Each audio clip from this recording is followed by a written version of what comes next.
Hello everyone, welcome back to the channel. Today we're diving into a crisis so big, so dangerous, and so ignored for decades that it has finally reached a breaking point.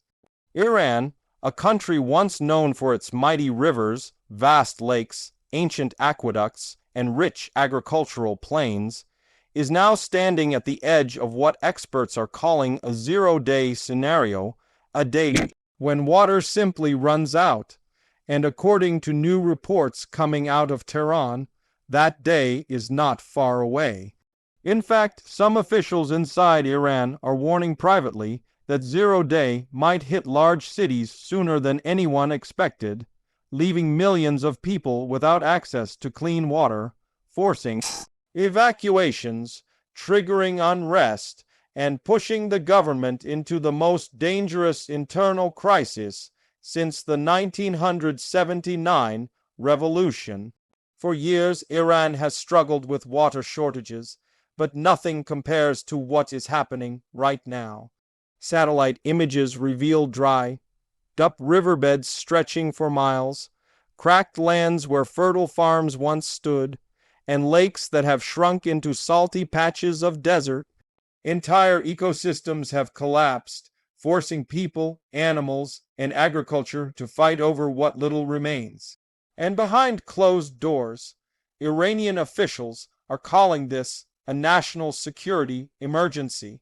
Some even fear that if the water crisis cannot be controlled, it could trigger mass migration, internal conflict, and political instability at a scale the country has never faced. At the center of this crisis lies Tehran, a city of nearly 10 million people. For decades, Tehran relied on snowmelt from the Alborz Mountains to sustain its growing population. But climate change, overuse, and mismanagement have brought the system to its knees. This year, snowfall in the mountains dropped to historic lows, and the reservoirs feeding the capital are now hitting critical levels. Engineers working inside Iran's water ministry have leaked information claiming that, at current usage rates, Tehran could face a complete cutoff in certain districts, not in years, but in months. Some areas are already receiving water only a few hours a day, while others rely entirely on emergency tankers. The government, of course, does not want panic. Officials try to reassure the public with vague promises, saying everything is under control. But behind the scenes, emergency plans are being drafted for rationing, relocations, and even the possibility of evacuating districts with millions of residents. Internal memos leaked online warn that without drastic action, Tehran could enter zero-day conditions with little warning. Imagine a capital city, the political and economic heart of the country, suddenly unable to provide water for drinking, cooking, healthcare, firefighting, sanitation, or industry. The consequences would be catastrophic. To understand how Iran reached this point, we need to look at decades of mismanagement, aggressive agriculture expansion, rapid urban growth, and climate change.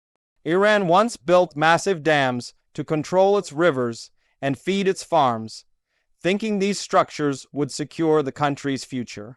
But today, many experts argue the dam building boom actually accelerated the collapse. Rivers that naturally flowed into lakes were diverted. Aquifers were drained faster than they could refill. Entire regions became dependent on water that simply no longer existed. One of the most heartbreaking examples is Lake Urmia. Once the largest saltwater lake in the Middle East, it supported surrounding towns, tourism, and wildlife. Today, Lake Urmia has shrunk to a fraction of its original size. Large patches of lake bed have turned into toxic salt fields. Local farmers watch dust storms blow white and poisonous across villages. What used to be a symbol of natural beauty is now a reminder of what Iran has lost, and what more it stands to lose if the authorities fail to respond. But the water crisis is not limited to the north. In the south, the once mighty Zayende River in Isfahan has become a dry pathway of cracked earth. Farmers who depended on it for centuries have been left helpless. Many took to the streets in recent months, holding jugs of empty water in protest, begging the government to restore the river's flow. In Khuzestan, where rivers once nourished some of Iran's richest farmland, people are now leaving villages because water is simply gone. In Sistan and Balochistan, children walk miles in scorching heat just to fetch a bucket of contaminated water. And yet the most alarming part is that this crisis is no longer local. It is spreading nationwide, touching every city, every industry, and every household. Experts now call Iran one of the top water-stressed countries in the world. Climate models predict hotter summers, lower rainfall, shrinking rivers, and more evaporation. But while climate change made things worse, the real disaster comes from policies that ignored sustainability for decades. Overfarming, outdated irrigation methods, and political pressure to maintain food self-sufficiency pushed Iran's resources beyond their limits.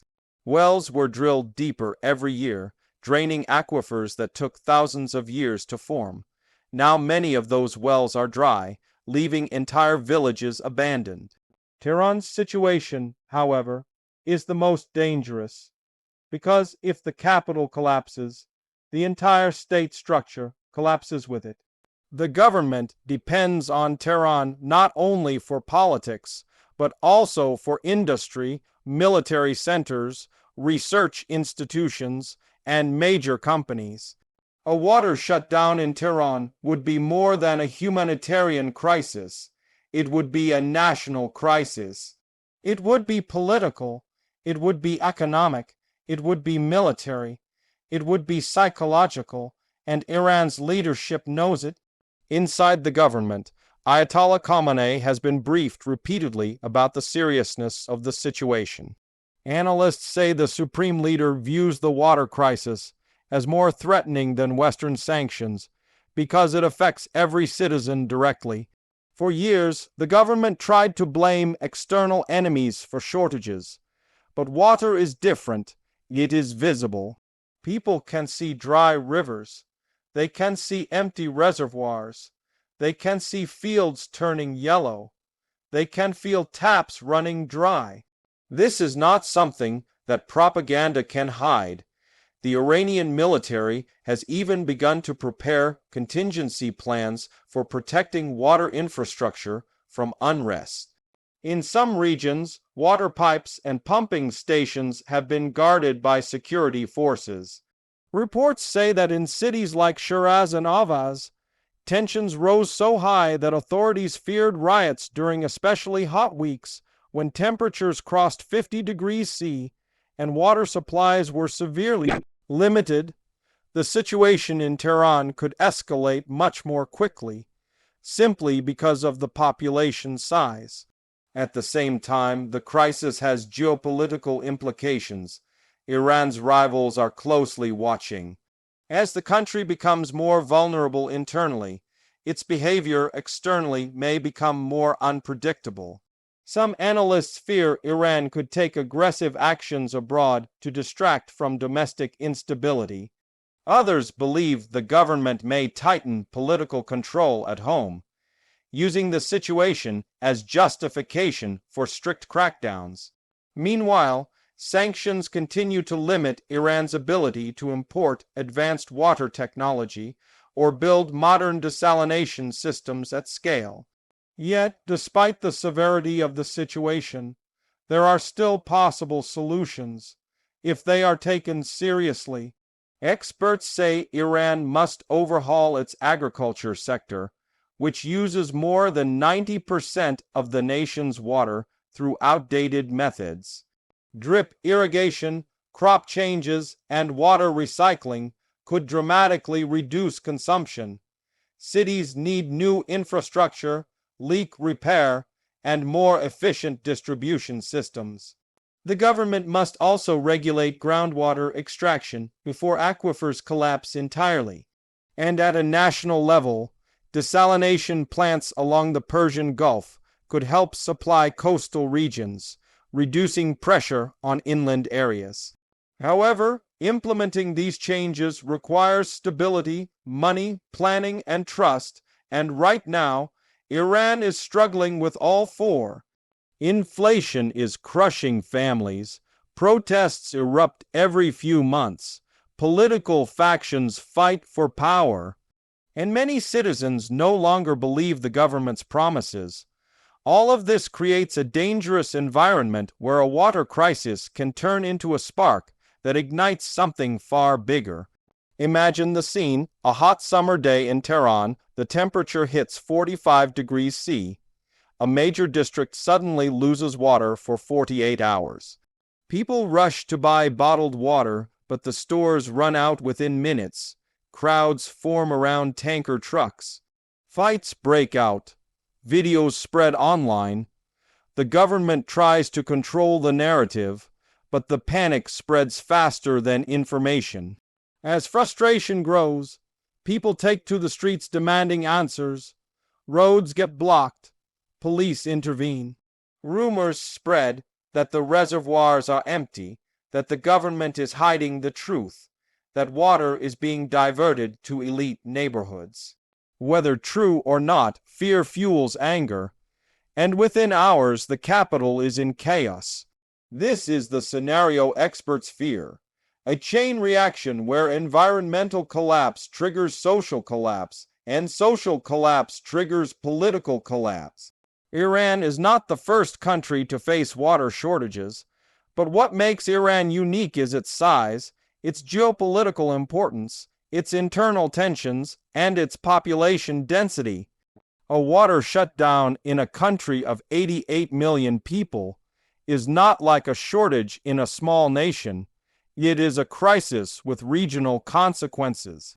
Some Iranian hydrologists warn that if Tehran faces 0 day, millions might be forced to leave the city temporarily.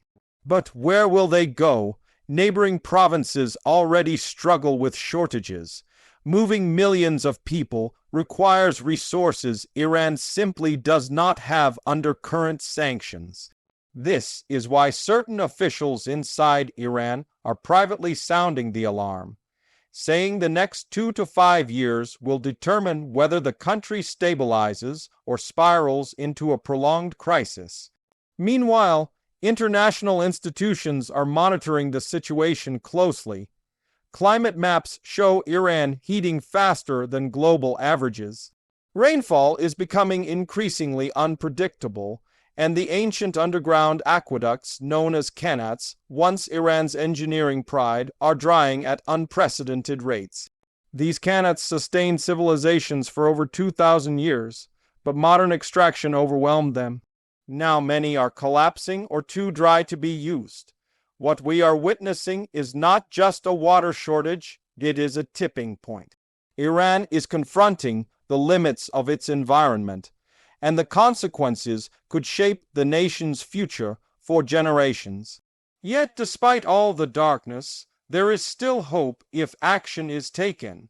Young Iranians, engineers, scientists, activists, and even community volunteers have been raising awareness, proposing solutions, and documenting the crisis. They know the country cannot survive without a radical shift in how water is used, protected, and valued. They are pushing for modern irrigation, for wastewater recycling, for urban conservation programs, and for government transparency. Their work is becoming more crucial by the day, but time is running out. Lake Urmia is shrinking. The Karan River is fading. The underground aquifers beneath Tehran are sinking, and fields across the country are turning brown. Without immediate action, Iran's 0 day could become a reality. Ayatollah Khamenei and Iran's leaders face a choice: take unprecedented steps to reverse decades of damage, or watch the country slide into an environmental catastrophe unlike anything in its modern history. and for the people of Iran, from farmers in the south to families in Tehran, every drop of water now carries the weight of survival. The world is watching, the region is watching, and Iran stands at a crossroads where environmental truth meets political reality. If the crisis is ignored, the consequences will echo for decades. But if it is confronted with honesty, science, and determination, Iran may yet avoid the worst. The future of millions now depends on which path is chosen and how quickly.